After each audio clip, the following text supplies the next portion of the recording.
तर हे 2 दिवस जो प्रकार चाललेला आहे की अतुल शेठ आणि राष्ट्रवादीच्या कार्यकर्त्यांवर जे गुन्हे दाखल झाले, खरं तर हा लोकशाहीचा गळा घोटण्याचं काम चालू आहे। खरं तर भारतात पण लोकशाहीचा गळा घोटला जातो बीजेपी सरकारच्या माध्यमातून, आणि तीच परिस्थिती मला वाटतं जुन्नरमध्ये आलेली आहे की लोकशाही मार्गाने आंदोलनच करायचं नाही, म्हणजे दाबूनच टाकायचं। आता लोक रस्त्यावर बसली म्हणजे तो काही गुन्हा झाला का?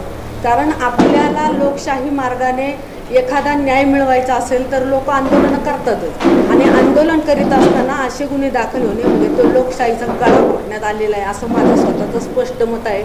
आताच आमच्या दिनेश भाईंनी सांगितलंय की जर लोकांच्या हितासाठी, लोकांच्या प्रश्नांसाठी आम्हाला उद्या हायवे अडवायची वेळ आली तरी आम्ही अडवू, आणि मला वाटतं मी महिला म्हणून सांगते की त्यांच्याबरोबर आम्ही महिला पण त्यामध्ये सहभागी असू, की जेणेकरून राष्ट्रवादी पक्ष हा लोकांच्या हितासाठी काम करणारा पक्ष आहे। राष्ट्रवादी पक्ष हा सर्व धर्म समभाव जपणारा पक्ष आहे।